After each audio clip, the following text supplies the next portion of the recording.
Bueno, Ernesto, pues yo darte las gracias a prestarte a esto. No sé cómo va a salir un encuentro entre un psicólogo y un filósofo. Luego hablaremos ahí de la relación entre nuestras profesiones, ¿vale? Y nada, bueno, pues, tío, darte las gracias por prestarte, por estar abierto a hablar y transmitir ideas. Y bueno, sí, con tu permiso me gustaría un poco encuadrar la idea de esto, porque no es tanto una entrevista al uso, sino que la idea es más que sea un diálogo. Mi idea es un poco ver cómo podemos abordar un tema desde la psicología y desde la filosofía, aparte de nuestras propias opiniones y experiencias, y ver un poco qué sale, ¿vale? Lo digo básico, supongo que esto es una justificación porque voy a hablar mucho yo también, ¿vale?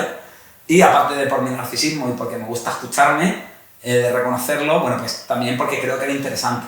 De hecho, bueno, no voy a cometer la osadía de decir que esto es como una academia, pero sí que creo que es el método, o que se nos olvida mucho, que es uno de los métodos naturales de aprendizaje del ser humano. Que antes que existiera la formación tan regulada y tan de títulos y todo esto, pues lo que hacían era que se juntaba gente que tenía un interés y conversaban entre ellos y se hacían sus pajas mentales, ¿no? Entonces la idea es un poco esto, en un escenario más agradable que el de tu última novela, porque no estamos en Outbeach, novela que tienes que comprarte porque es buenísima, ¿vale?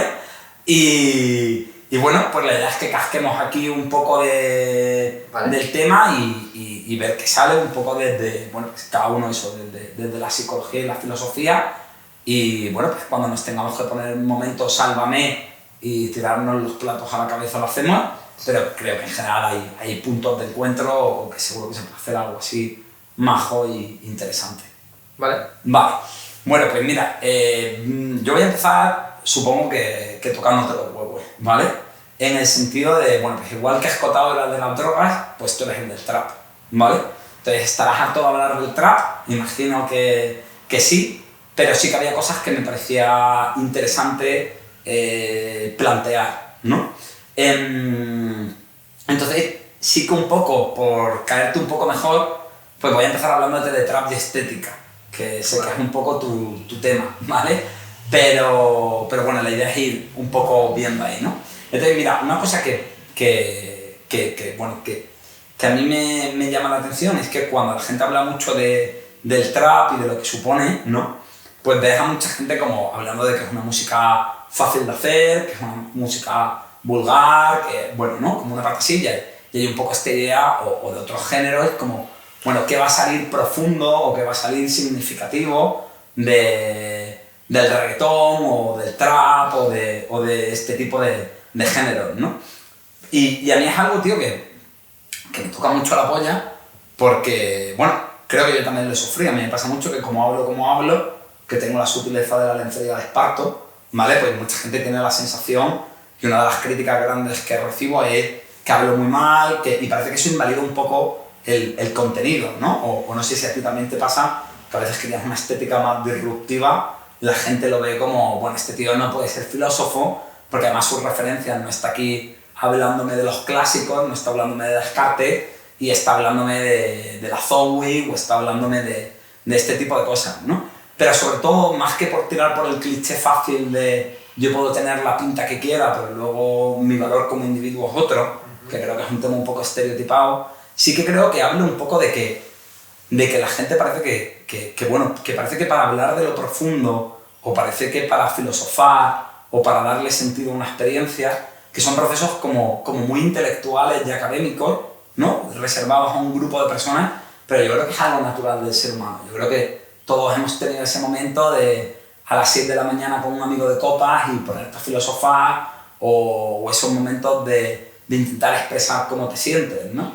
Y me sorprende un poco que lo atribuyamos tanto a una determinada tipo de estética o de titulaciones, procesos que en el fondo se dan de manera natural en las personas. Sí, ello también tiene que ver con el elitismo natural asociado al pasado. Es decir, es una creencia habitual que todo tiempo pasado fue mejor, y los que no hemos visto la emergencia de determinados fenómenos artísticos, pues nos imaginamos que cuando surgió, qué sé yo, el punk, o cuando surgió el heavy metal, pues era reconocido como alta cultura por todos los que lo rodeaban. Si revisamos cuáles eran las críticas mediáticas, televisivas y académicas del punk y del heavy cuando surgen, son las mismas exactamente que el trap. Pero es que si nos vamos más atrás y vamos al impresionismo o incluso al romanticismo, nos damos cuenta de que son exactamente las mismas críticas, ¿no? Casi desde Sócrates en adelante, o por no hablar de los griegos, de los egipcios, pues nos encontramos con esta crítica a los jóvenes, ¿no? Y la reacción opuesta, que es desde los jóvenes, enarbolar pues, la novedad, la creatividad, cuando al final es la repetición de viejos esquemas. En mi libro lo único que hago es traer una fenomenología del trap, es decir, constatar qué es lo que se está diciendo, qué es lo que se está haciendo y ver, sin tampoco tirarme mucho el pisto, pues conexiones con fenómenos previos.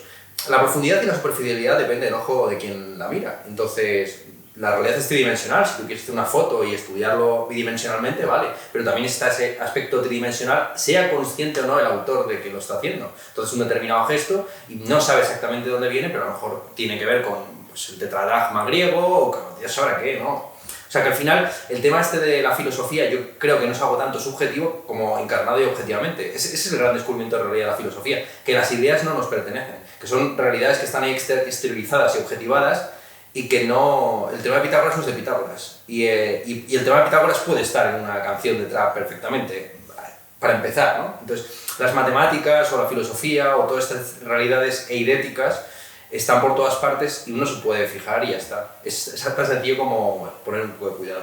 Sí, y esa tendencia del hombre de querer observar, de querer conocer o de querer crear explicaciones, ¿no? Tanto para lo que ocurre en su mundo interno, que entiendo que es un poco más mi rama, aunque bueno, esto es más relativo, la filosofía lo abarca todo, como también para explicarse lo que ocurre alrededor, ¿no? Entonces, en esto, bueno, yo no lo sé, ¿sabes? Lo mismo es un pisto que yo me estoy marcando, pero cuando yo te veo desde fuera, también entiendo que, bueno, que hay una parte tuya genuina en esto, pero que también hay una parte en la que hay un juego estético, ¿no? No sé si me... Sí, bueno, mira aquí ahora mismo, ¿no? Pues estamos en el barrio de Salamanca y tú has vestido como debes vestir en el barrio de Salamanca y yo voy vestido como un zarapastroso que viene de Arganzuela, ¿no? Entonces hay una cosa como un poco de dialéctica estética, efectivamente. No hay un grado cero de la exposición, ni de las palabras que utilizamos, ni tampoco de la ropa que llevamos.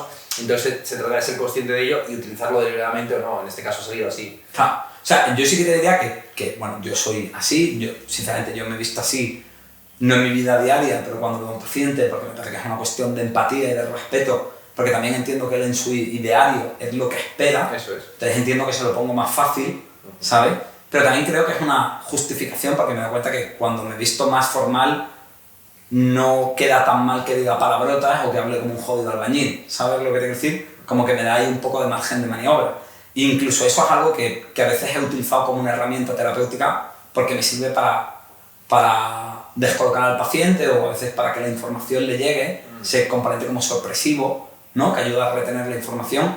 Y yo no sé si tú también, que lo amas, tu léxico es como tan culto y tan técnico y tal, juegas también un poco con ese rollo de la estética.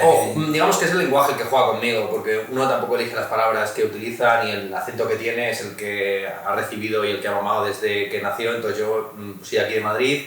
En mi libro, este último, utilizo muchos madrileñismos, incluso expresiones locales, algunas cosas de mi abuela, que es de un pueblecito fronterizo entre Córdoba y Jaén, Valenzuela. Entonces, qué sé yo, verbos como cucar, que yo no sé si son muy conocidos aquí en Madrid, que es pasar calor básicamente, pues están ahí utilizados en Auschwitz en el año 42. Y en la cámara de gas sí que uno se cuca. Sí, no, sí, se pasas calorcito, sí, sí. Bueno, la referencia al pescadito frío y todo, que me hizo mucha gracia, ¿sabes? Bueno, entonces, ya un poco profundizando y eso, yendo un poco más del cliché, bueno, ¿no? En el trap hay esa parte como de reconocer los problemas, ¿no? Pues soy drogadicto, canto mal, soy marginal, no sé si me explico, soy flaco y tal. Que bueno, que sí que puede tener un punto de conexión que quizás ya se daba en el rap. Yo también entiendo el trap como una evolución del rap, aunque tampoco soy una persona muy ducha en la materia, de reconocerlo más allá de... Bueno, si has entrevistado a grandes totes. ¿Vale? Y entonces, pero en el rap yo sí que veo ese componente de autoafirmación y autosuperación, ¿no? Hay un componente como de, bueno, pues yo me voy a esforzar y voy a conseguir llegar... O sea, hay este keep it real, ¿no? Pero sí que hay esta parte como de una oda o una mentalidad de autosuperación y autoafirmación. Sin embargo, en el trap a mí me da la sensación de que es casi como jactarse de la parte es como jactarse de los problemas ante esta positividad que se nos impone hoy en día y ante esta narrativa meritocrática y de que si quieres puedes, ¿no? En el sentido de que es eso, es una apología de lo negativo, de la falta de valor en determinado tipo de cosas, luego en otras no, pero hay ese componente como de ponerlo muy crudo e incluso a veces llevarlo al extremo, llevarlo a la caricatura, o esa es mi sensación. Y bueno, es verdad que no estoy de acuerdo en ciertas veces como una actitud que puede tener un poco como de derrotista o como de me da igual, ya tomar por culo todo, ¿sabes? Digo, ya droga hasta que reviente y ya está, no sé si me explico, porque no tiene sentido pues pelear o esforzarse o lo que sea, pero sí que creo que evidencia muy bien esa parte en la que mucha gente percibe que no todo depende de nosotros, que las cosas vayan bien no depende de que tú veas el lado bueno, que no es verdad bueno, que hay algo que ya no funciona en la meritocracia y que el ascensor social parece que está bastante más escacharrado de lo que estaba en generaciones anteriores y bueno, y hablan un poco, o sea, me da la sensación de que es una rebelión contra eso y también ese cierto conformismo que yo identifico en algunas cosas, creo que también es como un acto de rebeldía contra ese inconformismo perpetuo al que nos tiene el consumismo, ¿no? El consumismo continuamente te está creando necesidades, te está diciendo que no eres lo suficientemente guapo, lo suficientemente inteligente, lo que sea, nunca es suficiente, ¿vale? Y que además esto es algo que creo que ahora pues, ha cogido una vuelta de tuerca además, también por el tema de las redes sociales, en el que la gente te valora y te dice cuán bueno eres o cuán bueno no eres, o cómo de buena es tu vida, o el chuletón que te comes, o tu novia, ¿vale? Pero que es algo que ha calado mucho esa lógica del consumismo y del capitalismo y por desgracia creo que incluso la psicología actual y imperante está pecando de esa mentalidad bueno, pues de que salgas de tu zona de confort, de que te conviertas en la mejor versión de ti mismo y me parece que es algo que lo único que genera es autoexigencia y frustración en las personas, ¿no? Entonces eso veo en el trap como un a tomar por culo todo esto que me estáis vendiendo. Claro, también hay que decir que estamos ahora en 2022 y el término trap se abandonó por parte de la industria en serio pues hace 2016 o 2017 y ellos hablan en general de música urbana y quieres que no, la música urbana o pasar de llamarse rap a llamarse música urbana es un intento de salir de la zona de confort y sí que tiene un componente meritocrático en la medida en que supone abandonar el llamado rockismo, es decir, pensar que si los demás no escuchan mi música es porque los demás son unos gilipollas, que el rock o el heavy o el punk es la hostia y todo lo demás es mierda, y todo lo demás es reggaetón da cáncer de oído, que era algo que se oía en determinados círculos de raperos en los años 2000, 2010. Pasar a la música urbana supone salir de la zona de confort y supone hacer un giro optimista donde se piensa que lo bueno será apreciado y ganará dinero y vendrá conciertos y será reproducido en Spotify. Entonces, quieres que no, sí que hay una ideología meritocrática por detrás, que es que los buenos al final tendrán éxito económico. Frente a la visión, si quiere, a la meritocracia invertida del elitismo del que está metido en un gueto y piensa que es mejor estar en el gueto que fuera de él, ¿no? Entonces, aquel que piensa que el artista bueno es el que no vende, el que se mantiene real, el que está pegado a la calle, etc. En el último capítulo de El Trap abordo el asunto de qué es ser real y doy básicamente 3 definiciones que en filosofía se suele utilizar bastante. Lo real como lo monárquico, que es un tema importantísimo porque en el beef entre Zetangana y Young Beef ese es el asunto central, quién era el rey, si era posible estar al margen del sistema o todos los que estaban al margen en realidad estaban abajo, que ese era el argumento de Zetangana, que no se puede ser alternativo, que el sistema lo abarca todo. Y sí, algo sistémico. Luego están las 2 definiciones de lo real clásicas, que es que lo real tiene un componente sustancial, es decir, que para ser real pues tienes que pasarte 6 todas las tardes en el parque, lo que decía Oscar Wilde, de que el socialismo estaba muy bien pero que partía las tardes, ¿no? Pues a veces ser real implica pues una serie de costumbres, de hábitos, incluso de renta, y ser real como es el auténtico. Entonces, ser auténtico consiste en que si eres pobre hables de la pobreza y si eres rico hables de la riqueza. Tan sencillo como eso, ¿no? Una cierta transparencia, una cierta autenticidad, un reconocimiento de quién es uno mismo y una exposición sincera y honesta de dónde estás.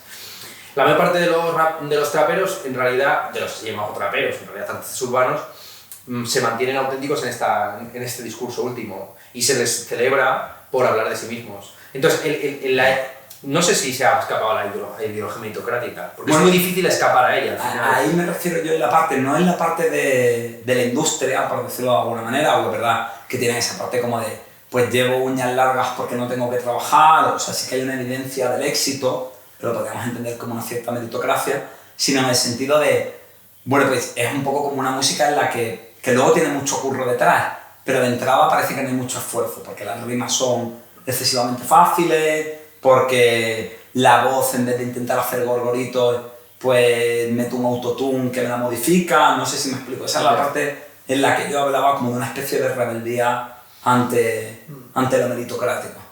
Y ante la sensación de insatisfacción continua, de que nunca eres suficientemente bueno, de que siempre se puede hacer mejor, ¿no? Yo creo que hay una parte, o por lo menos algunas figuras, que sí que venden esta idea de, pues he triunfado y no me esfuerzo, ¿no? Y esto es fácil. Que luego hay mucho curro detrás. No sé si me explico, pero da esa imagen, ¿no? Sí, es un resultadismo al final. Como en el punk, ¿no? Que parecía que era como cualquiera puede coger una guitarra y hacer lo que hacen estos tíos. Claro, sí, además es más honesto al final respecto al proceso productivo actual, que está muy simplificado comparado con cómo se hacía en la antigüedad, pero en todos los planos, o sea, comparado a lo que tenía que hacer un escritor en el siglo XVI a cómo se escribe hoy, pues que no hay color, ¿no? Y sin embargo, pues curiosamente, como era probablemente más difícil escribir en el siglo XVI, se lo pensaban dos veces antes de publicar determinadas ideas. Claro, si no, no hubiese escrito mi libro, 100%, ¿no? Y mira, hablando de esta tendencia de, bueno, ¿no? Pues de cómo ahora hay, pues, como esta autoexigencia, esta idea de este discurso meritocrático y tal, para mí hay una especie como de... Yo siempre planteo un poco la idea de que la lógica del consumismo, ¿vale? Que a lo mejor podría tener sentido en el ámbito económico, lo cual me parece un debate muy discutible y con muchas posturas, pero es algo que se ha generalizado y que se ha extrapolado y que ha penetrado cada vez en más ámbitos de la vida, ¿no? Desde mi punto de vista, yo lo que veo en consulta es que las personas se han convertido en un nuevo producto de consumo, ¿vale? En el sentido de que parece que tenemos que cumplir esos criterios de mejorar, ¿no? Ser como una puta del móvil que se actualiza cada cierto tiempo y que incorpora mejoras, que tenemos que tener un componente como estético y que sea agradable para que te den ganas de consumirlo. También creo que tiene un poco de esa idea del consumismo de usar y tirar, ¿no? En el sentido de continuamente consumir experiencias de manera casi bulímica, o podríamos hablar también de algunas plataformas que quizá ayudan a ver al otro como un producto de consumo, que lo utilizas y luego lo tiras, aunque me parece que eso tiene un poco de moralismo fácil, y además ahora cada persona tiene su propia plataforma de marketing, que son sus redes sociales, ¿no? En las que continuamente te estás vendiendo y de alguna manera testear la calidad del producto que tienes tú como individuo, pues en función de los likes y toda esta mierda, ¿no? Entonces, esto me recuerda mucho me acuerdo una pintada, tío, que me impresionó que te cagas cuando estaba en la carrera, que es que vi una pintada delante de una discoteca que dejaban entrar gratis a las tías, una pintada de la CNT que ponía: si algo es gratis, el producto eres tú, ¿no? Que creo que es muy aplicable a todo esto que está pasando con... Sí, creo que estaba delante de Pachade. Con las redes... yo vivía en Granada, o sea que no era bien Pachada, bien en tal. Y entonces me sorprende mucho que somos la generación o la sociedad que probablemente tiene un mayor nivel de desarrollo, que hay un estado del bienestar, que hay un desarrollo tecnológico y una abundancia material, ¿vale? Digamos que quizás no es la sociedad que lo tiene más fácil, pero sí que es la más displacentera desde mi punto de vista, ¿no? El dolor se ha reducido, casi que ha desaparecido de nuestra esfera, y sin embargo las tasas de insatisfacción o de salud mental, si lo queremos ver como un cierto indicador de insatisfacción existencial, ¿vale? Aunque creo que la cifra es mucho peor, porque más allá del diagnóstico hay gente que simplemente no le ve sentido a las cosas o no está cómodo con las cosas, son más altas, ¿no? Y entonces entiendo que no me lo quiero llevar toda a la psicología, porque creo que es además supone colaborar con esa lógica de que si estás mal es por tu culpa. O sea, entiendo que hay un componente social, entiendo que hay un componente de precariedad económica,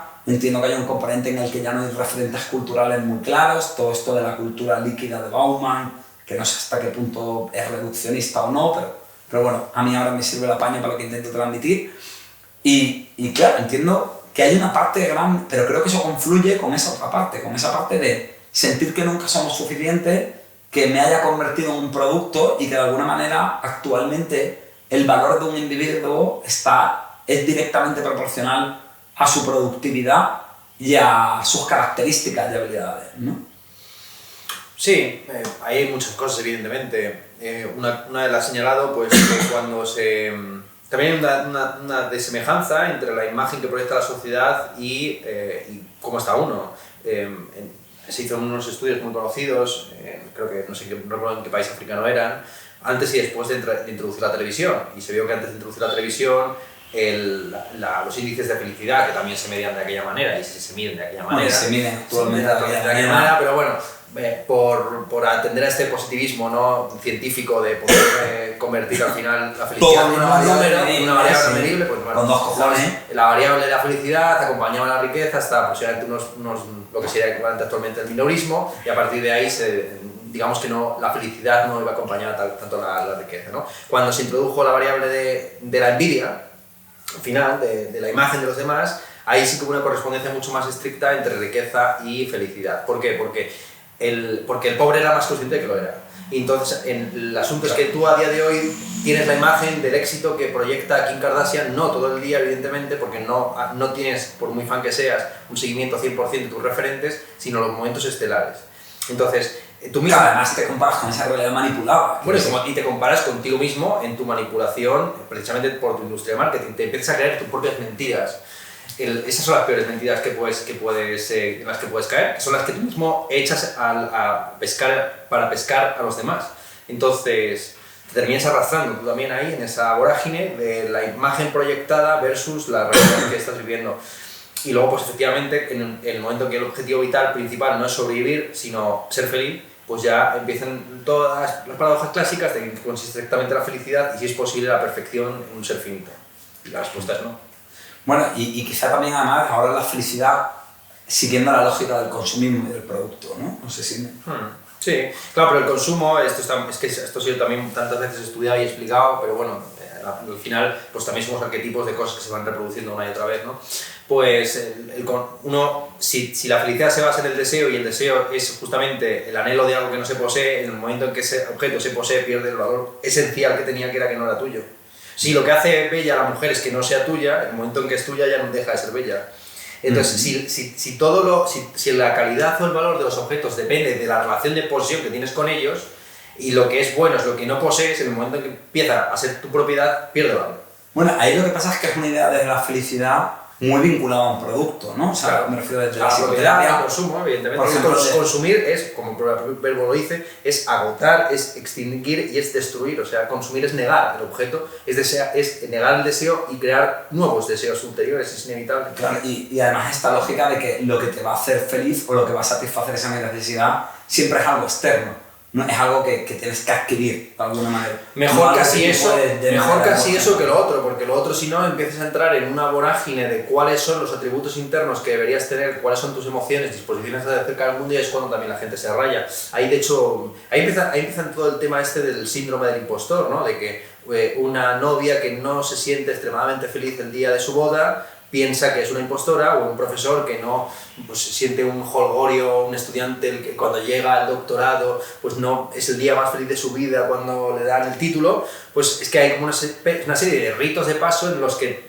tú deberías sentirte de una determinada manera, y que no te sientas de esa determinada manera en ese momento, que se muera tu padre, tu madre, tu abuelo y tú no sientas nada, pues empiezas a preguntarte, y te preguntas legítimamente. Pero como todos sea intentar satisfacerte con unos bienes interiores inexistentes, ahí entras en un espiritualismo en el que vas a volverte loco. Claro, también me parece que ahí lo que pasa es que el problema es que tú vas con una idea preconcebida de cómo te tienes que sentir. Claro. Entonces, eso quita una apertura experiencial y una posibilidad de aceptación real contigo mismo, ¿no? Me refiero, yo un poco desde las psicoterapias humanistas, que es la rama en la que me encuadro, nosotros hablamos de que el problema es la idea preconcebida que tú tienes de cómo me tengo que sentir. Pero cuando hay una aceptación de la propia experiencia y de alguna manera veo simplemente de una manera básica qué me satisface y qué no, hay una especie como igual que hay una autorregulación fisiológica, pues cuando mi cuerpo tiene un déficit de nutrientes, que crea hambre, y cuando yo como, esa sensación desaparece porque se autorregula, de alguna manera con las necesidades emocionales ocurre lo mismo, pero no entendiendo tanto la felicidad como, que creo que es lo que nos vende la sociedad actual, como ese subidón de alegría, ese entusiasmo, esa experiencia que todo lo llena, sino más como una sensación de satisfacción. De la misma manera que te levantas de una siesta y estás satisfecho, o te corres y estás satisfecho, o después de comer estás satisfecho. Algo como menos vengada, pero como un estado basal, agradable, por decirlo de alguna manera, y de paz con Claro, uno yo mismo. creo que al final lo que más satisface es cumplir el deber, me parece a mí. Y creo que... Que estoico, ¿no? O sea, bueno, sí, o kantiano, digamos que al final es un baremo mucho más claro, porque hay un montón de cosas que nos satisfacen o nos gustan o nos dan placer, pero que no nos convienen. Y precisamente uno de repente vuelve atrás la mirada y descubre que se ha pasado toda su vida echándose la siesta y a lo mejor dice, pues qué de putísima madre, ¿no? Que me quiten lo siesteado. Pero hay mucha gente que piensa, coño, he perdido mi vida haciendo aquello. Entonces, hay un tema ahí de cómo darle sentido a la vida. Pues poniéndole un objetivo complicado, difícil, pero alcanzable por ti mismo, que a través de un esfuerzo real y no imaginario puedas más o menos aproximarte a él. Claro. Entonces, ese ideal kantiano o estoico, como quieras, de cumplir con el deber y de hacer frente a las adversidades que se te presentan porque tienes un plan, porque tienes un objetivo, porque tienes una imagen de ti mismo a futuro, al final es como un secreto muy fácil de... No de ser feliz, pero sí de estar más o menos satisfecho con lo que uno va haciendo. Claro, o sea, es verdad que yo te he puesto como un símil, te he hablado como de lo más placentero, displacentero, hablamos de necesidades fisiológicas, pero nosotros hablamos de necesidades emocionales, lo cual incluye dotar de un sentido a la vida, la autorregulación, ¿sabes? Bueno, luego entramos en eso, pero nosotros lo que planteamos un poco es que las cosas no son tanto buenas o malas, y que no importa tanto que salga bien o mal, sino más una especie como de lealtad y de congruencia conmigo mismo, que cuando yo encuentro una verdad mía, soy capaz de defenderla. Pero si no te importa, un poco en esto que estábamos hablando, lo quiero enlazar un poco con, ¿no? Que si en la lógica del consumismo o del neoliberalismo, o de como coño queramos llamarlo, el valor del individuo está ligado a la productividad y a sus cualidades, en tu novela aparece toda esta idea del valor del individuo y del valor de sus acciones, ¿no? En el sentido de que, pues por ejemplo, en lo que plantea mi terapia, casi que hay una identificación, o en mí personalmente hay una identificación muy grande con todo lo que plantea Edith Stein, ¿no? En ese humanismo o en esa componente espiritual del ser humano, pero bueno, pues también sería el utilitarismo del comunismo y el materialismo que, por ejemplo, puede plantear Charlotte, ¿no? Que no me acuerdo del apellido. ¿Vale? Charlotte. Y bueno, pero sí que es verdad que al menos, o eso quiero entender, porque fíjate, ¿no? En este utilitarismo del comunismo y del materialismo puede parecer no tan diferente de la idea de productividad del modelo actual, pero sí que creo que hay una diferencia como cuantitativa, como que ya la han convertido en una caricatura, y sí que creo que además en los planteamientos que hace Charlotte, aunque no soy conocedor de su obra, pero sí que entiendo que por lo menos hay ese componente de que más allá de algo, o sea, que hay como un sentido profundo de la idea de justicia social, o un sentido profundo de la idea de algo que hay superior a ti, ¿no? Esa causa revolucionaria, o que luego y que además es algo que además de dotarte de un sentido, creo que es algo con lo que te puedes vincular afectivamente, ¿no? Esa sensación de que tú tienes un vínculo con la causa, de que sois un grupo de personas que os estáis enfrentando en una empresa común y que hay un sufrimiento compartido. Sí, la verdad que sí, y esto se muestra muchas veces en los accidentes comunes, lo que ligan a la gente por el enfrentamiento a la adversidad. Sí, es lo que te diría. O sea, estoy de acuerdo efectivamente con lo que has dicho. Sí. Y mi pregunta, o lo que me interesa en esto es, para ti, si tuviésemos que hablar del valor del individuo, ¿no? Pues yo te he contado la movida de las terapias que hago, mi planteamiento, hemos hablado de Stein, de Charlotte, tú dónde, porque tampoco sé si el naturismo genérico era tu modelo, que me parece, o por lo poco que he podido leer sobre él, tampoco voy a marcar pegote, me parece que es algo más como de descriptivo y construcción de entendimiento, de conocimiento y de la realidad, más que algo como más existencial o personal en ese sentido. ¿Cuál sería tu postura? Claro. Porque como en el libro expones bien todas, pues claro, yo intento jugar a entender cuál es la que te gusta más, claro, pero me gustaría verla de primera mano antes de montarme una peli. Para mí lo básico es que los hechos preceden a los derechos, o que el ser precede al poder ser y al deber ser, ¿no? Entonces, que igual que hay unas necesidades que tú has llamado afectivas y biológicas, también hay unas necesidades conductuales que tienen que ver con lo que uno está haciendo, ¿no? Es decir, que a la hora de realizar determinados actos, inevitablemente surge un deber ser en ellos, ¿no? Entonces hay formas mejores y peores de construir la frase, cuando uno está hablando, y desde ahí hasta cualquier otra cosa, de conducir, en fin, de pasear al perro, de dar una propina, de servir un plato, en fin, ¿no? Entonces, sí, mierda, Freud, de lo profundo se expresa en lo cotidiano, ¿no? Efectivamente. Y entonces simplemente, por lo mismo, mi posición es una posición en donde el concepto de deber cumple un papel más importante que el concepto, por ejemplo, de identidad, y con el de identidad todo lo que hemos dicho, fidelidad, autenticidad, sinceridad, etc., ¿no? Hay determinadas personalidades que es bueno que se traicionen a sí mismas, porque están en un ciclo donde si se conocían mejor serían peores personas y más infelices por ser peores personas. Ahí además hay una circularidad inevitable donde las personas infelices son también personas que se hacen a sí mismas infelices, pero ya ahí es como el cojo que no puede saltar y no puede saltar, entonces no va a conseguir nunca llegar a saltar el metro que le están pidiendo, los 2 metros, ¿no? Pero en muchas ocasiones es gente que no es que esté coja, sino que se ha atado a sí misma una de las piernas o uno de los brazos y entonces está autoincapacitada, ¿no? No voy a, por supuesto, defender a todos estos positivistas que tú has criticado y que evidentemente pues, son el hazme reír de la autoayuda, pero yo partía del concepto de deber, y es un deber encarnado socialmente. O sea, al final, pues eso, tú estás dando clase, da la clase bien. Y ya verás como, evidentemente no en todas las clases te vas a sentir realizado, satisfecho, feliz, contento, ni va a ser algo cómodo. Pero de la propia praxis en la que uno se encuentra, sea cual fuere, surge un deber ser inmanente al que uno, si se agarra, obtiene un criterio de validación y de justificación externo que le evita muchas paranoias mentales. A eso me refiero. Porque cuando empezamos a hablar de me estoy traicionando, soy fiel a mí mismo, o sea, al final, pues, chico, tú eres un profesor de filosofía en Madrid, ponga por caso, y te toca dar esta y esta asignatura, dentro de lo mejor que puedas, hazlo. Estás saliendo con una chica a distancia que vive en Barcelona, tu relación tiene esta y esta característica, tú ajustate a estas características, y si por lo que sea tú no puedes permanecer en esta situación porque te desborda, porque no estás a la altura, pues deja de hacerlo. Vale, en eso, que era algo que te iba a preguntar después, pero lo voy a sacar ahora. Ya mi estructura se ha ido a tomar por culo, pero esto es lo que pasa siempre en una conversación. Y que esto que decía, era Antonio el que decía que la vida es lo que te pasa mientras tú planeas otras cosas, ¿no? Bueno, esto es una frase que esto es como lo de... Que se atribuye a todo el mundo, claro, ¿no? No sé quién coño lo dijo, pero vamos, que... ¿Lo has dicho tú? Bueno, que me acaban de mandar a tomar por culo la historia, ¿vale? Pero en esto yo te diría, en base como a, bueno, pues tanto a lo que plantea teóricamente mi modelo, la psicoterapia humanista, como a mi propia ideología personal. Lógicamente, si elegí un tipo de terapia y no otra, era porque yo me sentía cómodo, me identificaba con lo que planteaban y luego, pues no sé el valor que tiene, pero bueno, mi praxis clínica, lo que yo llevo viendo con los 12 años de consulta, que me siento con gente a hablar de las movidas que les pasan y que me conceden el honor de acompañarlos y de intentar poder ayudarles a ser honestos a sí mismos, que es la finalidad última de mi terapia.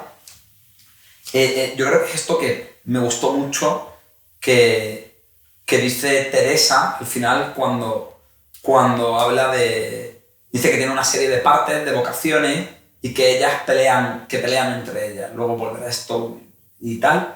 Pero me gusta en una serie de actos superoratorios, ¿no? Que era lo que te decía, que no es solo placer y placer, sino yo me puedo putear, pero porque yo elijo putearme, porque es una manera de ser congruente con lo que yo he elegido, ¿no?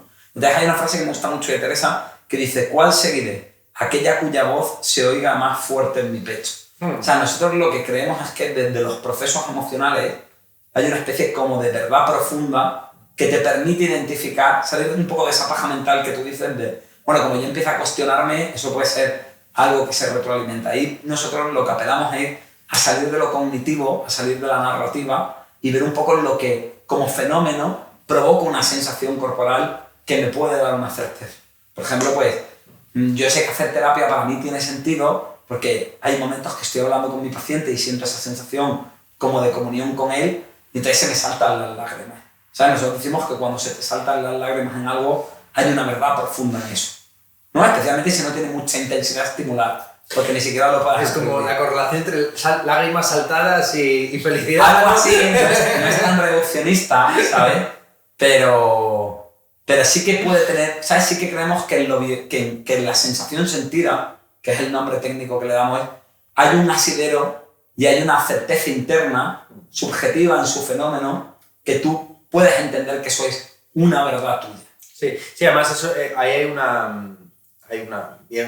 un viejos debates sobre en filosofía de las emociones, que esto es algo que yo estudié pues, en el máster de filosofía analítica, que viene desde Aristóteles, sobre si las emociones en general son expresivas o valorativas, y si expresan quién eres o también están valorando inevitablemente el mundo. Cuando sientes asco, no solamente se está retratando tu identidad, sino también la identidad de lo que tienes delante. Para Aristóteles, al final, la moral no tenía tampoco tanto que ver con esto de qué hacer, si tirar de la palanca o no, en caso de que venga un tranvía, que es un enfoque muy, al final, pragmatista de la ética en el presente, sino que también tenía que ver con nuestra disposición ante el mundo. Entonces el hombre magnánimo tiene unas emociones correctas, adecuadas al contexto. El hombre claro, también era un contexto, pues eso, político, social, muy restringido, aunque ya se estaba yendo a tomar por culo, porque tú imagínate que era gente que vivía en ciudades de 4 kilómetros a la redonda y de repente, pues Alejandro Magno los llevó a la otra punta del mundo, ¿no? Claro. Entonces, en ese contexto, Aristóteles defendía el viejo modelo de, bueno, donde fueres es lo que vienes, y si estás en un funeral llora, y si estás en una boda ríe, y si estás en el club de la comedia también échate unas risas, y si estás en la terapia que se te salten las lágrimas, por Dios, ¿no? Entonces, al final, yo es que soy muy materialista, muy contextualista. Y ahí, porque entiendo que ahí le dan mucha fuerza al contexto, por ejemplo, lo que plantearían más terapias conductistas o a la narrativa, de terapias cognitivo-constructivistas, pero claro, hay un componente biológico. O sea, lo que nosotros entendemos es que la emoción es un proceso filogenético, tú naces con una serie de emociones, básicamente por un punto de vista darwinista, porque han sido adaptativas a la especie, y la cultura puede darle forma a la emoción. Es decir, pues los gallegos hablan de morriña, que se mete como un tipo de tristeza, ¿no? Hay unas connotaciones. O, por ejemplo, tú tienes esa tendencia biológica a sentirte atraído por el cuerpo del otro.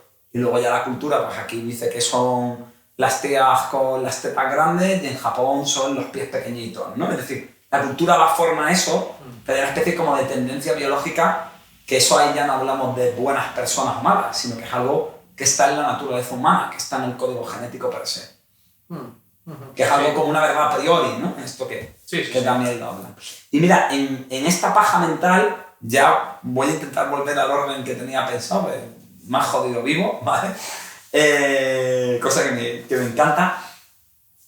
Yo lo que veo es que bueno, a ver cómo lo intento explicar, que ese miedo que hay a no valer, que yo creo que es un miedo muy básico y muy humano, porque si no valías y no gustabas, te echaban de la puta tribu y te morías, ¿vale? Aunque no creo que todo sea darwinismo ni biología, pero hay un porcentaje del quesito que es ese, ¿no?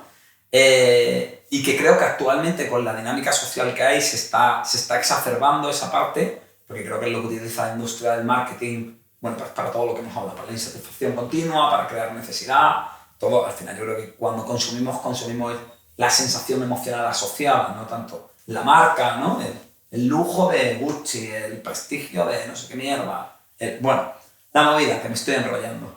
Ese miedo a no valer, a que tu valía depende de la valoración de otros, ¿vale? Y ese miedo al fracaso que hay fruto de... Yo creo que estamos viviendo un momento en el que la sociedad si antes en la Edad Media era teocentrista, creo que hoy es exitocentrista. Todo gira en torno a una idea de la cultura del éxito, y ese es el objetivo en la vida, ¿vale? Ha hecho que la gente esté cada vez como menos dispuesta a tener un criterio propio, menos dispuesta a asumir el riesgo de tomar sus propias decisiones. Y eso converge con una serie de cosas, ¿vale? Creo que por otro lado converge con el pragmatismo anglosajón, sobre todo como americano, que también ha hecho que todo tiene que tener una realidad útil y una realidad aplicable, y además las cosas no tienen que ser abstractas o ortodoxas, sino que tienen que ser tangibles, prácticas y aplicadas, sobre todo aplicadas a la lógica de la economía, ¿no? Y entonces eso ha hecho que se desdeñe mucho la filosofía, ¿no? Porque la filosofía, digamos que tiene una parte muy práctica, pero precisamente en que es un conocimiento global, en que no segmenta, en que aspira al todo, en una serie de cosas. Supongo que estoy metiendo un montón de metidas de pata, porque luego la filosofía habrá evolucionado, pero bueno. se le ha quitado mucho valor a la filosofía, algo que no es útil, cuando yo creo que sobre todo a la peña le ayuda a pensar, ¿no? Si filosofamos de verdad y si no es historia de la filosofía y aprenderme qué dijo Platón, del Demiurgo y no sé qué polla, ¿no? Y luego eso también se da a la vez con otra tercera cosa, que es el positivismo científico actual, ¿no? Que es esta idea de que lo único que tiene valor real es la ciencia, que la ciencia es la única verdad y la única manera de encontrar conocimiento, como si la lógica, la fenomenología o cualquiera otra de las formas, la epistemología, no fuesen válidas, ¿no? Que creo que eso también, además, ha llevado a que actualmente tengamos una psicología muy superficial. No sé qué entiendes tú como psicóloga. Ahí me descoloca mucho porque hablas mucho del contexto, que es en lo que más se basa la psicología actual, pero luego tú hablas mucho del reduccionismo y del positivismo científico. Pero bueno, ahora me lo argumentas bien porque me tienes perdido. Yo no sé si te voy a caer bien o no. Yo venía así diciendo, este tío lo mismo piensa a ver por dónde sales. Hombre, el contexto sería mejorable. Yo tengo aquí mi navaja en el bolsillo, por si hay que hablar en serio. Pero bueno, la movida, tío, es que bueno, que tenemos una psicología muy superficial, muy basada en el síntoma, ¿no? Para cada síntoma o para cada problema una solución. La psicología, y ya no hablo del mundo del desarrollo personal, que lo hace de manera más exacerbada y simplista. Incluso la psicología imperante, la científica, pues tiende mucho a pecar de el reduccionismo, de la tecniquita, de la herramienta, de tal, más que a la visión de conjunto, crea una visión como muy fragmentada, como muy descontextualizada de la conducta problema con todo lo demás que ocurre en el individuo, por no hablar además de esta tendencia de que todo lo que sea displacentero, todo lo que sea incómodo, lo convertimos en un problema que tiene que ser tratado y medicalizado, ¿vale? Pero creo que esa pérdida de la filosofía y esta devaluación de la psicología, y supongo que ocurre en más ramas, está llevando a que las personas tengan como fobia a buscar en lo profundo, tengan fobia a hacerse preguntas, tengan fobia, ¿no? Porque hay esta idea como de dime lo correcto, yo lo veo mucho en los pacientes, dime lo que tengo que hacer, dime el dogma, dime la estructura, dime el protocolo científico validado empíricamente que tengo que aplicar, pero no me hagas preguntarme, pero no me hagas ver mis contradicciones, pero no me hagas ser autocrítico y plantearme cosas distintas. Parece que cada vez más vivimos en una dictadura de lo correcto, en lo que está muy claro, en lo que está bien y lo que está mal, que es estético, que no, toda la normatividad, todo este rollo, aunque llevan ocurriendo desde siempre, pero quizá ahora como de una manera más evidente, y la gente parece que lo que busca en la filosofía, por ejemplo ahora el estoicismo que está tan de moda, o lo que la gente busca en la psicología es ese manual de instrucciones, ¿no? Y bueno, creo que qué ha pasado con el espíritu crítico a un nivel racional o con la valía de la propia experiencia, a un nivel más de esto que no sé, ¿dónde? Oye, el valor de tu propio proceso experiencial, ¿no? Yo creo que se le da, de hecho, demasiada importancia al proceso experiencial y vivimos en una época que, sobre todo, lo que es muy empirista y nominalista, que cree que no existen los conceptos universales, que los términos como felicidad o belleza o bondad o verdad son palabras flatus voci, son pedos de la boca, que es lo que significa flatus voci. Entonces, si tú no eres una mujer negra lesbiana del Congo, no se te ocurre hablar de las mujeres lesbianas del Congo, ¿no? Entonces, cada uno solo puede hablar de su propia experiencia, eso es muy reduccionista. Para mi otra faceta artística, como escritor, como narrador, donde sí, efectivamente, tan solo puedes escribir sobre ti mismo, pues entonces, ¿qué sentido tiene escribir sobre ti mismo? ¿Me explico? Sí, porque al final es una felación. No, además de que es una felación, ¿qué interés va a tener para el otro leerte a ti cuando él tan solo se conoce a sí mismo? ¿Me explico? Si tú, Buenaventura, tan solo puedes escribir sobre ti mismo y yo tan solo puedo escribir sobre mí mismo y junto con escribir, leer, conocer, aprender del mismo, entonces ¿para qué te voy a leer a ti mismo? Claro. El valor de la comunicación, que es que yo, no habiendo tenido tus mismas experiencias, lecturas, formación, incluso lengua, me pongo más o menos en tu lugar, eso queda totalmente borrado. Eso es uno de lo que ha sido los dogmas del que surgen muchas cosas.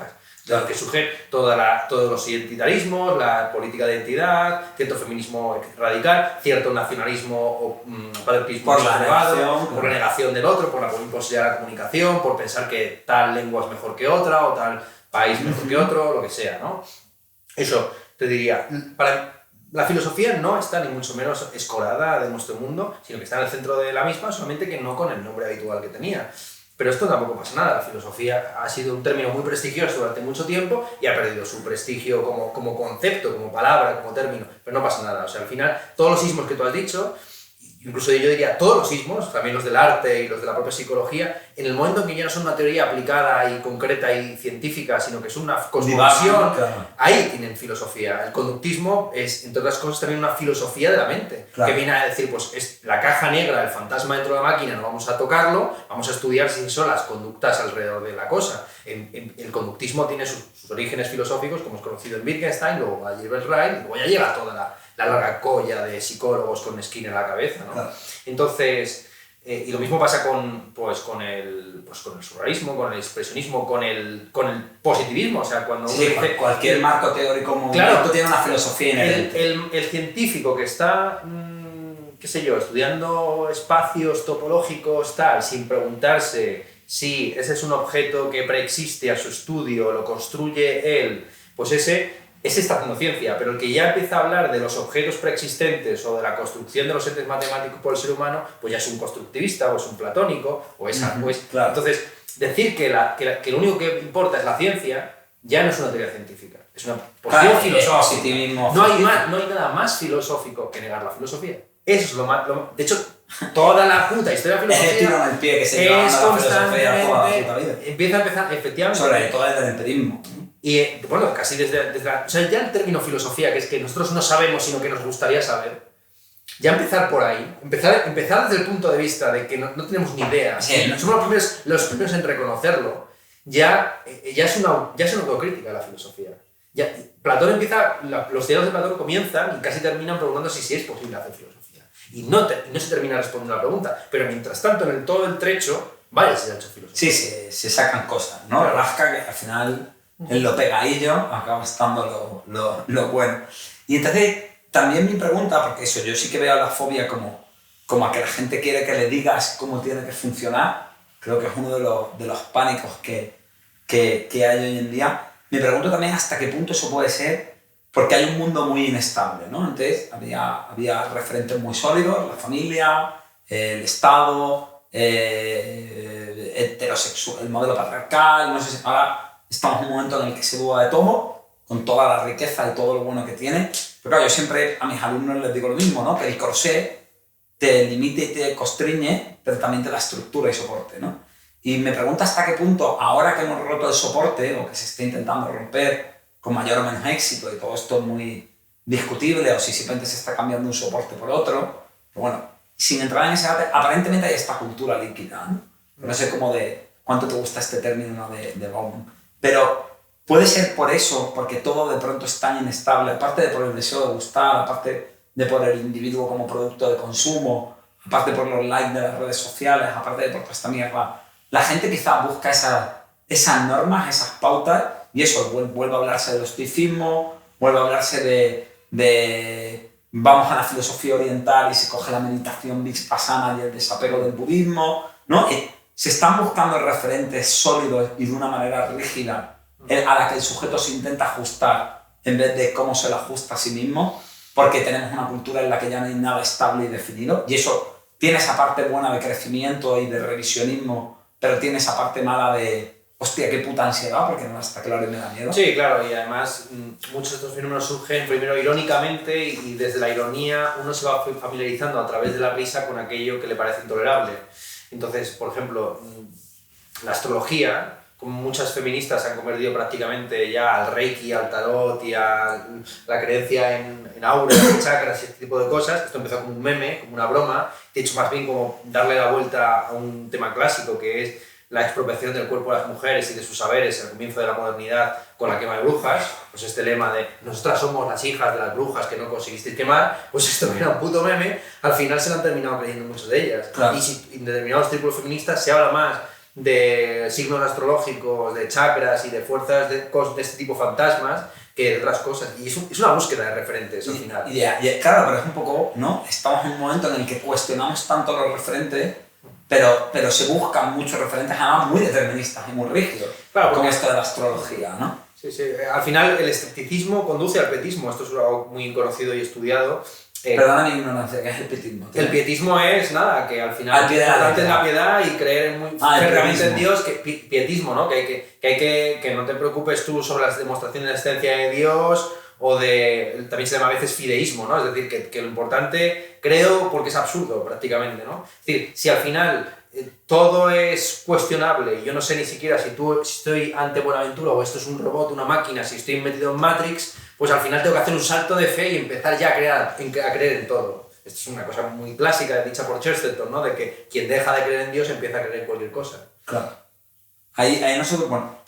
Y entonces, ahora lo que yo quiero plantearte es, como dirían Nicky Jam y Daddy Yankee, lo que desde mi punto de vista es la combi completa. ¿Vale? Entonces, para mí la combi completa es, por un lado tenemos la individualización del bienestar y del éxito, toda esta narrativa de que, a pesar de que sabemos que no es cierto, que lógico, además, por ejemplo, en psicología hay estudios que demuestran muy claramente cómo tu nivel social, tu nivel de desarrollo económico, tu nivel de tal, son factores determinantes, o el apego que desarrollas de pequeño hacia las figuras paternas o vinculares y todo este tipo de historias influyen mucho en ti, pero bueno, por un lado tenemos la individualización del bienestar y del éxito, ¿no?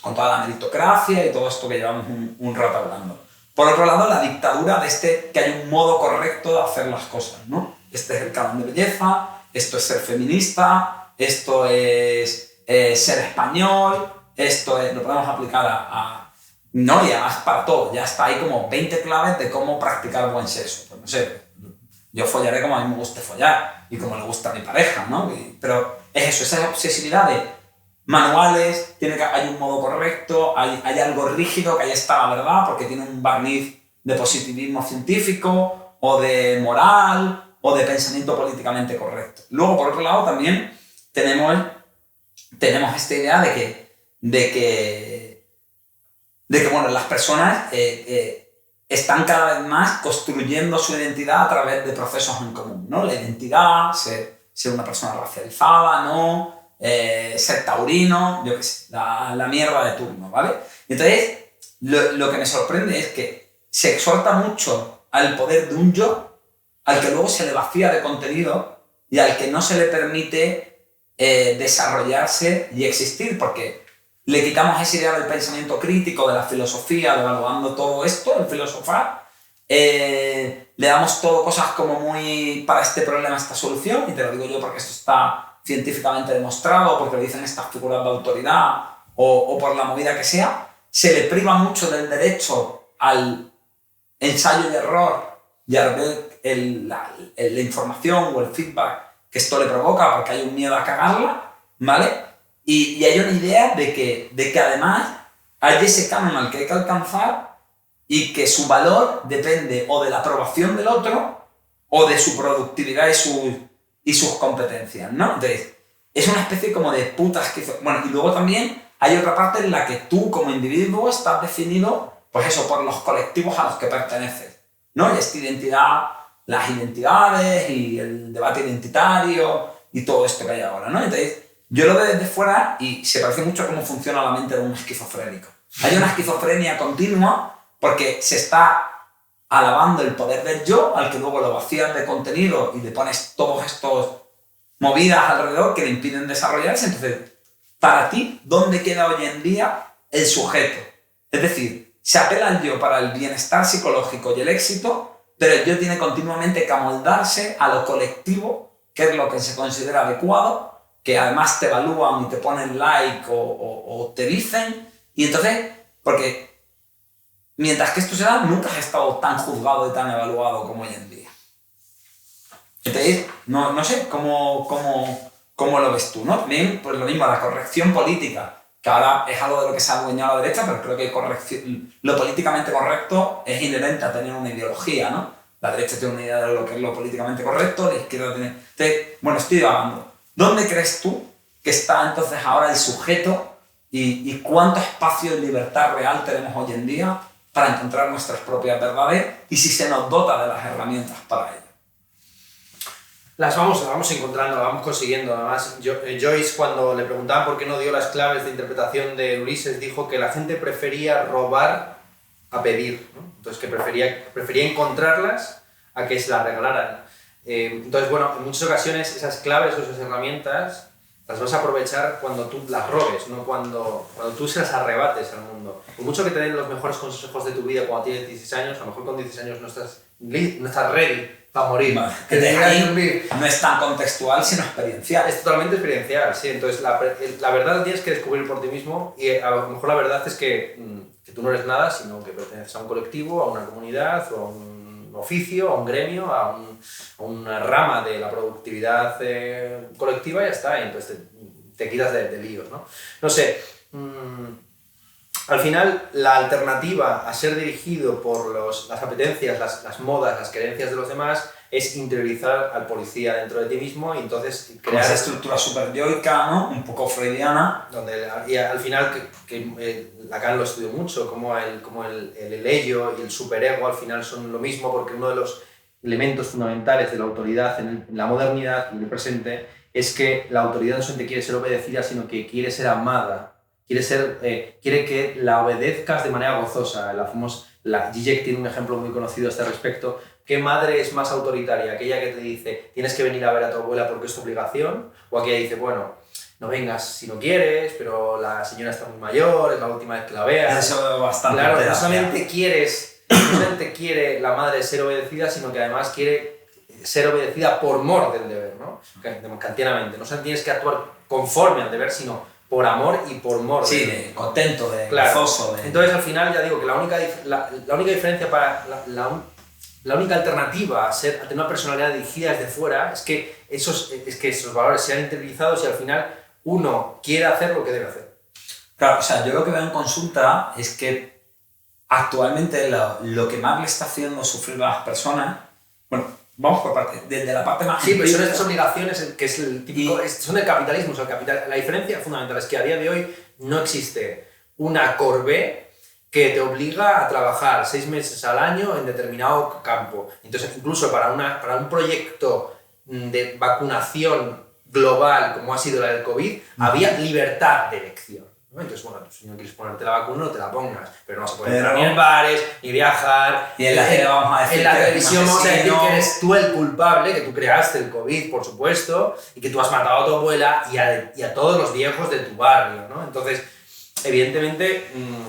Es el problema que tiene. La de Huxley, ¿no? La libertad tiene de un mundo feliz. Claro, entonces es más fácil, evidentemente, quejarse ante una autoridad que te impone unas obligaciones que tú no quieres que ser firme en tu determinación de llevar una vida alternativa al sistema. Claro. Si tú no quieres ponerte una vacuna, sabes perfectamente que el sistema te va a putear lo máximo posible y lo que debería incluso hacer el propio sistema para dejar de ser hipócrita es convertirlo en algo obligatorio. Yes. Sí, por lo menos es claro, ¿no? Por lo menos para el frente.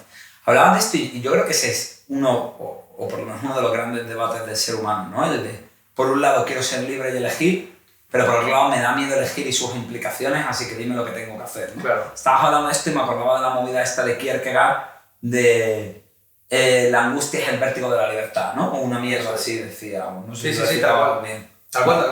Entonces, yo te voy a contar un poco ya un poco como yendo a lo psicológico y bueno, también un poco como mi movida, lo que yo intento hacer como terapeuta con mis pacientes, ¿vale?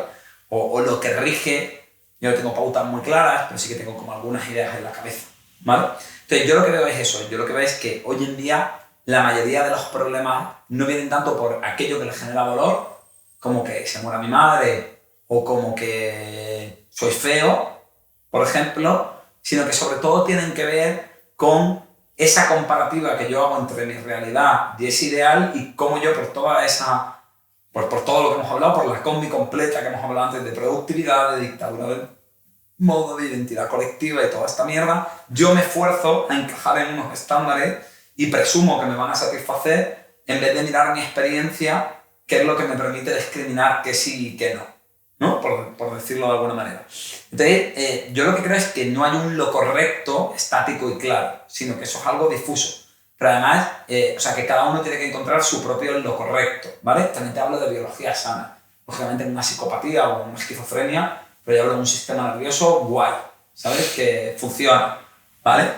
Pero esto además tiene como una vuelta de tuerca además, porque además entendiendo que hay diferentes yoes dentro de mí, ¿no? Es decir, ahí está el Ventura altruista, está el Ventura ambicioso, está el Ventura que quiere una vida tranquila, está el Ventura narcisista, está el Ventura profundo y que se pone aquí a hablar contigo, pero luego también está el Ventura, pues no sé, que le gusta uno tiene. Aventurero. Vaya, aventurero no mucho, ¿eh? Soy un poco, le hago un poco honor a mi nombre. Le hago un poco honor a mi nombre y a un título que tengo por ahí, bueno, que no lo terminé, de igualdad de género y sexología, que mi novia siempre me dicen que en la Universidad Española hay mucha teoría y poca práctica, ¿no?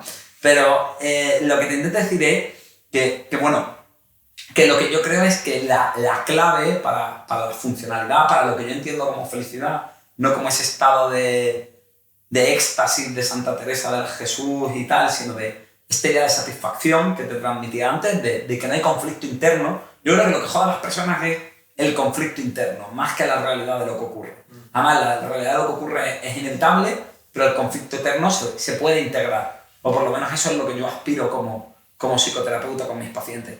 Entonces, para mí la clave es ser capaz de escuchar todas esas partes sin juzgarlas y de darles un espacio, porque cuando reprimes una parte en decremento de otras, acaban apareciendo como una gran performance que la lía parraca, ¿no? Entonces es como repartir la comida entre todas tus partes en unas cantidades lógicas, ¿vale? Dentro de lo que te permite la vida. Lógicamente, pues, luego te permite lo que te permite. Entonces, para mí es un poco esta idea, vuelvo a citarte lo de Teresa, no me acuerdo del nombre de esta señora, sí, Edith Stein, que ella habla de sus partes, de sus vocaciones y cómo cada una de ellas conlleva una serie de actos superrogatorios. Es decir, también esta idea no nihilista en el mal sentido o en la acepción popular del nihilismo, de que no es simplemente hacer lo que me sale del coño o hacer lo que me apetece, ¿no? Yo puedo decidir, pues yo qué sé, yo me apetecía esta charla, pero cuando me levantaba a las 6 de la mañana para leerme las putas notas porque venía acojonado y hacerme el traje en coche, pues no me has caído muy bien, no tenía ni puta gana, y ahora pues sí, estoy con los pezones prietos y lo estoy gozando, pero ha tenido una parte que no me gustaba, ¿no? Hay un precio que hay que pagar, ¿no? Entonces, entonces Teresa dice al final, ¿cuál seguirá? Aquella cuya voz se oiga más fuerte en mi pecho, que también es ese valor de la experiencia, ¿no? Esta sensación sentida, no sé si has leído a Gending, que era un filósofo que se metió un poco en la psicoterapia cuando creó el focusing. Entonces, para ti, ¿cuál es? ¿Qué coño es lo que tú intentas aplicar en tu vida? ¿Vale? Y ahora quiero que te mojes, quiero que no seas el naturista que lo ve desde fuera y que se sabe todas las teorías y un montón de palabras guays, sino ¿qué coño intentas tú aplicar en tu vida o qué crees que la gente debería aplicar en su vida para intentar, bueno, ser feliz, relativizando ese concepto de felicidad como éxtasis, o ser funcional, o la palabra que tú quieras darle? Para mí es esa idea de coherencia interna. ¿Para ti?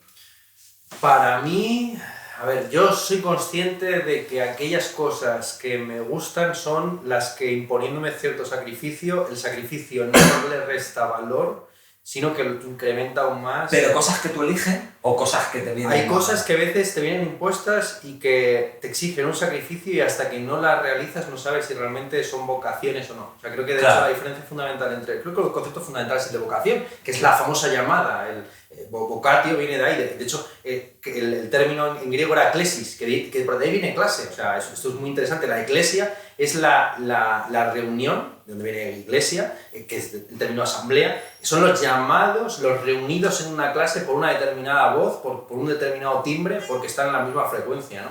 Entonces, sí, nos vamos agrupando en clases, no solamente sociales, sino afectivas o individuales, porque tenemos la misma vocación, porque somos llamados por profesiones o por intereses parecidos, ¿no? El secreto también de una buena relación de pareja siempre se ha dicho que son profesiones distintas, intereses comunes, ¿no? Que te gusten las mismas cosas, pero que no estoy compitiendo. Pues fíjate, yo te añadiría, tío, que te resulte fácil ser benevolente con las miserias del otro. No, o sea, creo que hay un punto, se habla mucho de coincidir en lo bueno, pero yo que llevo haciendo terapia desde hace unos años, creo que hay un punto grande que es que tu parte jodida y chunga y vomitiva, para mí no sea insufrible. Está muy visto. Sí, es un porque también convives con ella, ¿no? Volvemos a la combi completa, al final todo es Nicky Jam y Daddy Yankee cuando hablamos de personas. Tú coges el paquete. Bueno, ahí me estoy alejando. Sí, por ejemplo, entonces, bueno, en fin, no sé, no te sabría decir, yo tengo en realidad una vida bastante rutinaria y mi gran aspiración es poder dedicar las mañanas a escribir, las tardes a leer, eso es digamos que para mí esa es la gran división, la gran separación sería poder hacer eso y bueno, me aspiro a ello, tampoco me perturba, es cierto que si pasa un día y me he estado metido mucho en movidas así de socialización o de historias, el cuerpo. no he tenido tiempo, pero que a veces, ¿sabes qué pasa? Que me gusta, pero me doy cuenta que es algo que a largo es lo de echarse la siesta y vivir una vida echándote la siesta. Pues sí, yo podría estar... Sí, lo de cabalgar a caballo, ¿no? Cabalgar a caballo o dar conferencias. Bueno, yo estuve en México, hice una gira de filosófica por 11 ciudades dando, no sé si fueron 30 conferencias distintas en un mes, prácticamente hablaba todos los días de temas distintos, muchos de ellos mexicanos, un poco absurdo, llegaba allí y hablaba de la Constitución de 1916, que además se cumplían 100 años, bueno, un absurdo total, por sitios donde por lo visto había luego muertos del narco, unas cosas muy, muy locas. Entonces, sí, yo puedo hacer eso, pero mi vida, no la vida, sino la vocación que veo, y que cuando me echo la mirada atrás y digo, pues me he tirado 6 meses, estos 6 meses que he estado haciendo, pues escribiendo un libro y leyendo otros. Pues eso para mí es ser free, más o menos. Y luego hay una serie de elementos adicionales de los que he prescindido durante mucho tiempo, que en los últimos años digamos, sí que han estado en mi vida, pues como por ejemplo el tema de las relaciones de pareja. Yo estuve, no te sabría decir con exactitud, desde 2014 hasta 2019 aproximadamente, no, más, incluso de 2013 hasta 2019, a lo mejor eché dos canitas al aire y ya está, ¿sabes? Entonces, pero tampoco me importó, ¿no? Como que estuve en ese rollo más metido en mis historias y ya está. Ya tengo una relación de pareja desde el 19 hasta ahora, bien. Y luego ya consejos o demás a los demás, no te no consejos, para mí es más como qué te vale a ti, ¿sabes? Es que tengo claro cuál es mi vocación y qué es lo que me gusta hacer, entonces a mí me gusta mucho leer y escribir y también, en fin, dar clases me parece que es algo grato, creo que además, en concreto dar clases, eso no me gusta evaluar, no me gusta dirigir, no me gusta mandar, ni me gusta... Publicar, quiero decir... Bueno, me refiero con científico...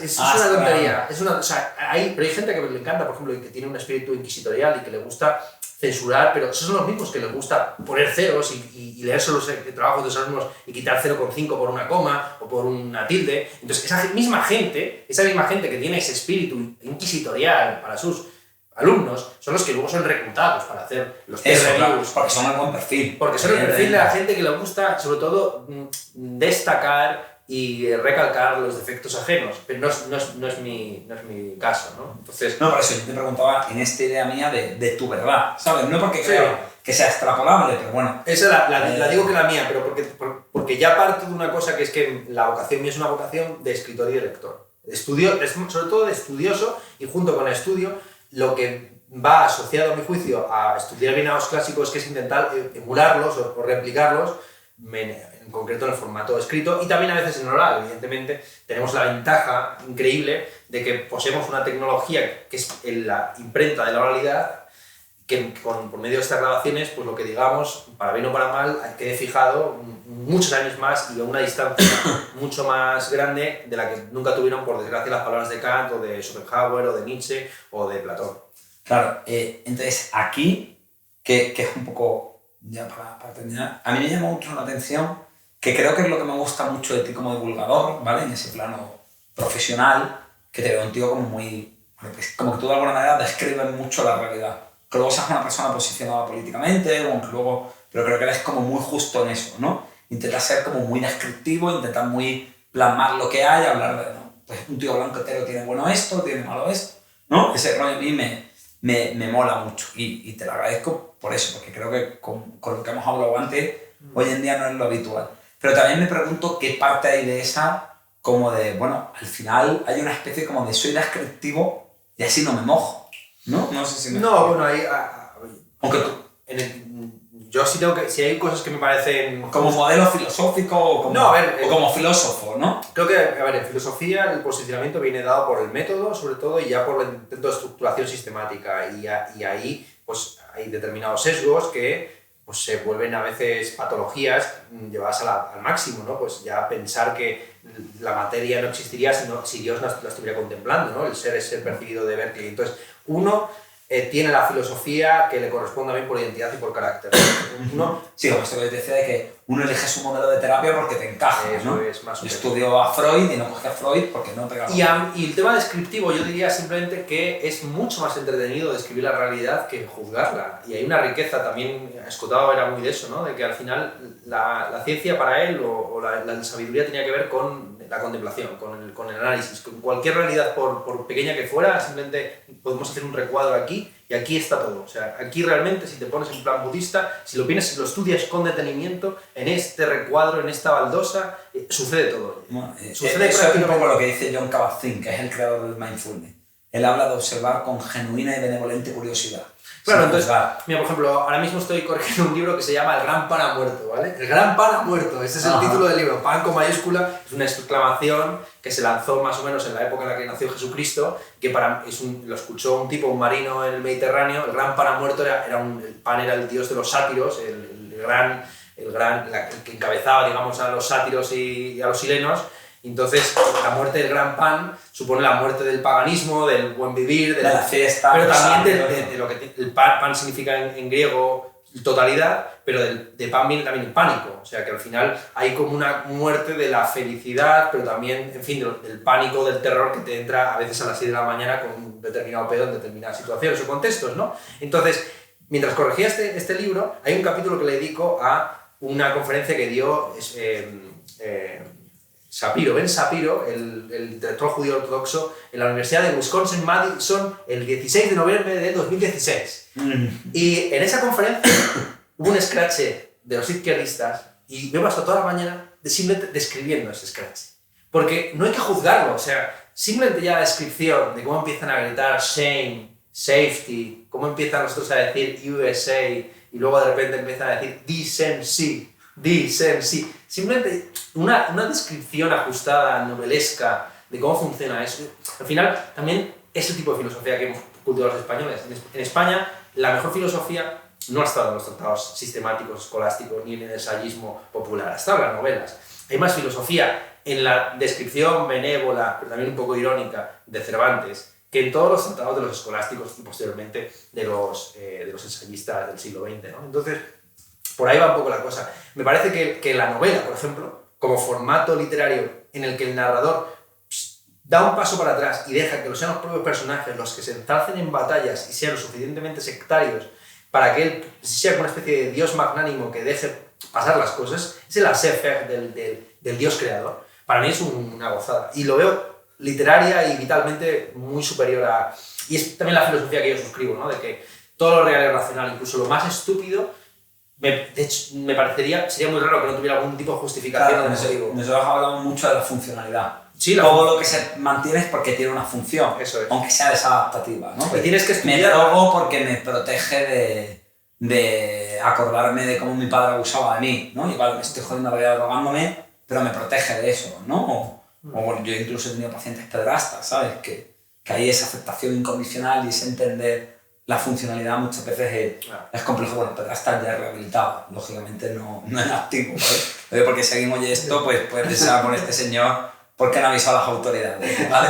Entonces, tú aceptas a ti mismo, deja a los chiquillos, ¿vale? Digo ya, gente, bueno, también muy bonito, es muy duro, pero coño, gente que quiere salir de eso y que quiere hacerlo bien, creo que sí merece un respeto y un intento de ayuda, ¿no? Y luego, por un par más de pinceladas en lo personal, está en la puta cuando crees como un psicólogo que intenta rascar siempre algo, ¿vale?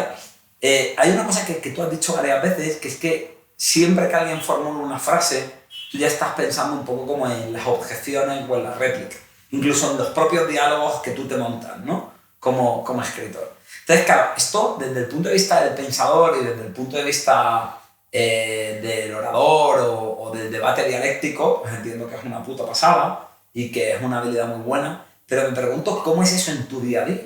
Me refiero, ¿hasta qué punto eso se generaliza y se extrapola, ¿vale?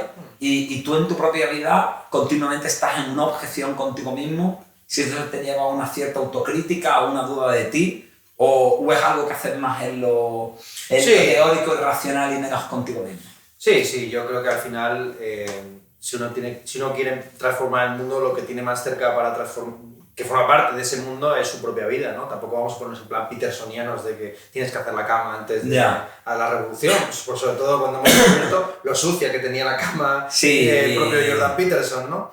Entonces, sí, evidentemente ese tipo de objeciones, pero yo lo estoy pensando más bien en términos verbales, ¿no? Vas diciendo una cosa, vas haciendo una propuesta, vas haciendo una línea de actuación y evidentemente le van saliendo objeciones y ya digo, la que se demuestra como verdaderamente sólida y férrea y consistente es la que no solamente aguanta esas objeciones, sino que se nutre de ellas. Está el concepto este del antifrágil, ¿no? Claro. Del Taleb, que es la idea de aquellas entidades o estructuras que no solamente sostienen los golpes, sino que se alimentan de ellos, ¿no? El capitalismo podríamos decir que es una estructura antifrágil que vive precisamente de todas las herejías, de todos los antisistemas que van nutriendo de nuevos nichos de mercado, de nuevas ideas de empresariales o de producto, de consumo, y así me sucede un poco a mí también, ¿no? Yo, como el propio sistema capitalista, soy antifrágil en el sentido de que a mí me viene bien este tipo de objeciones. De hecho, me enfada mucho que la gente no me diga las claras, pero bueno, entiendo que funciona, todos saben perfectamente por qué no sucede así, ¿no? Que no me cuáles son las cosas que estoy haciendo mal, ¿no? Entonces, descubrir que hay ciertas tics o ciertos gestos que uno va haciendo mal y que nadie te lo ha ido viendo y que tienes que ser tú con años y años de práctica. Yo todavía estoy aprendiendo a leer, fíjate, y a escribir, pero es que son dos ejercicios súper básicos, súper elementales que parece que se enseñan en la primaria así rápido y corriendo, y todavía hay cosas que me fascinan y me llevan de meditación una tarde sobre un punto y coma o sobre un punto y aparte, ¿no? Entonces, en fin, ese cuidado de los detalles, al final cuando vas a los detalles... Es satisfactorio. Para mí es satisfactorio y luego ya diría que en el día a día, en realidad, sobre todo para la conversación liviana, este gusto por los retruécanos, por los giros, por lo irónico de todas las frases y lo sesgado de todas las posiciones, no me parece un impedimento, sino al contrario, que llena la conversación de vida. Claro, yo no me refería tanto en los otros, me refería con uno mismo, y estabas hablando y me acordaba de un concepto de la terapia sistémica, que es otro modelo, y ellos dicen que en los sistemas, una familia, un estado, una comunidad, hay dos fuerzas, la homeostática y la morfogenética, ¿no? Y que un sistema solo funciona cuando hay una buena alternancia entre las formas, ¿no? Entonces yo me pregunto hasta qué punto está bien que haya una duda de ti mismo, pero claro, también tienes que tener como tus ciertas verdades lógicas, ¿no? Y a las que no le pones tantas objeciones o a las que entiendes que se pueden cuestionar o matizar, pero que más o menos son una verdad que te permite mantener claro, que ya digo que soy rutinario a más no poder, o sea, ya te digo quizás eso es tu homeostático. Lo homeostático básico es yo como lo mismo todos los días, algo que come tenga comida fuera de casa, me levanto todos los días a la misma hora, procuro, ahora que estoy un poco más al gimnasio, ir todos los días o cada días alternos al gimnasio siempre a la misma hora, a la misma hora me pongo más o menos la película o la serie para irme a dormir, a la misma hora llamo a mi chica y tenemos una conversación más o menos de una hora. O sea, hay como una serie de elementos muy fijos y estables para que precisamente en lo que no está fijo pues haya esa creatividad. O sea, hay ese mecanismo compensatorio, ¿no? Hay poca estabilidad en el sentido de dudar de lo creativo, de tal, y lo compensa en el mundo interno, y en el mundo externo hay una especie como de estabilidad y de hábitos que te dan una estructura y que de alguna manera se equilibran una fuerza a la otra. Sí. Suena bastante sano desde el punto de vista humanista. Vale, y por último, dejo de darte el coñazo, ¿qué diría tu epitafio? Perdone que no me levante, señora, ¿no? Como decía el de Groucho Marx. Esto es lo malo de quedar como un psicólogo, que alguna mierda te tiene que... ¿Y el tuyo cuál sería tu epitafio? Pues, tío, creo que sería que fue una persona que intentó tratarse bien. Ah, bueno, está muy bien. Y digo intentó, porque esto es una mierda. Winnicott dice que no existen los padres buenos, ¿no? Cuando empieza toda esta psicosis de que no hay padres buenos, y el psicoanálisis, y parece que la terapia era un juicio inquisitorial a tus padres, Winnicott rompe una lanza a favor de los padres y dice: no existen los padres buenos, existen los padres suficientemente buenos. Sí. Pues yo a lo que aspiras a ser suficientemente honesto, leal y conmigo mismo, y congruente. ¿Y el tuyo? Pues ya digo, es que no te sabría decir un estudioso. Yo pondría un estudioso. Sí, un curioso, yo incluso diría un curioso. Bueno, Ernesto Castro, un curioso, ya está. pues ya está, es curioso el epitafio en sí mismo. Nada, tío, decirte que ha sido un placer, que lo he gozado como un niño chico y nada, hasta la próxima.